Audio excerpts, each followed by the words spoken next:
What's up, 2.0 Legends? Welcome back to the channel. In this video, we will be going over how to use loadout weapons in DMZ or customized weapons. Essentially, this even includes camos you might have unlocked. You will be able to equip them, set it up with whatever attachments you might like, and still dive into the DMZ mode, giving yourself a bit of an advantage going into it.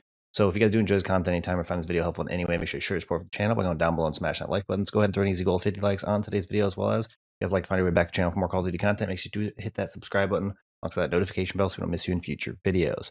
All right, so if you guys have jumped into DMZ, you guys know that you essentially do have what is kind of like a loadout going into the mode. So if you go over to the loadout, whatever you essentially have here, although you can make these changes right before accepting the mission and going into it, you do have the ability to kind of customize this.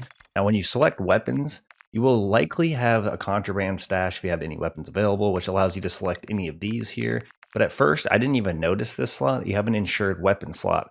Essentially, this kind of works as like a loadout weapon, allowing you to customize it, essentially put on the camos like we said, and then select this weapon and go into the DMZ with it. So now we're going to go ahead and change this guy because by default, I just had a TAC 56. You're going to select your TAC 56 or whatever weapon that you might want, right?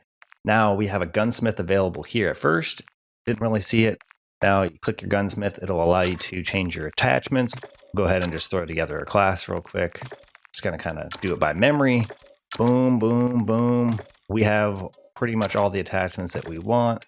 Go here, we can then equip our camo. We have then our platinum camo, which I have unlocked here. And then as you see, we have that equipped. We'll equip that. And now the weapon is available to use through our loadout. Now there is a catch to this. As you know, whenever you take weapons into DMZ, if you happen to die, you will lose whatever you go into there with, or whatever you don't exfil with essentially is gone. So this means the same for these weapons. You essentially could pick these up off of other players, of course, and exfil with them, leading you to have contraband stash of other players' weapons possibly, but this does not work forever. So let's say, for example, you do dive in with your insured weapon.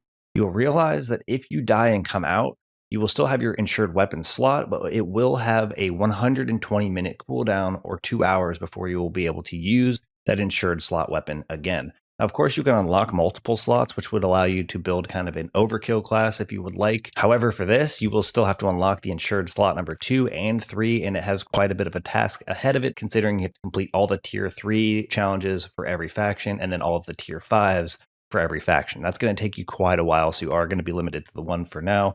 However, this will at least allow you to kind of understand the insured slots and be able to equip a weapon that you kind of put together for yourself. Now, I do say do this very cautiously because, again, if you lose it, you're going to be out for 2 hours without being able to use that customized weapon again heading into that DMZ. So they do obviously put a little bit of a limit to it, which is good, and I think it kind of helps balance things out. So that's essentially how you guys build yourself a loadout and use it in DMZ, or at least customize a weapon or two that you will be able to throw together onto a loadout and jump into the DMZ mode, basically giving yourself the advantage over the other players, or at least putting yourself in a good position to dive in and complete the missions as easy as possible. Now, don't forget, don't equip anything you don't feel comfortable losing, because in the end, it is always possible you won't make it out. Thank you guys for all the support in today's video, all the support on the channel, and I look forward to seeing y'all in the next one. Peace.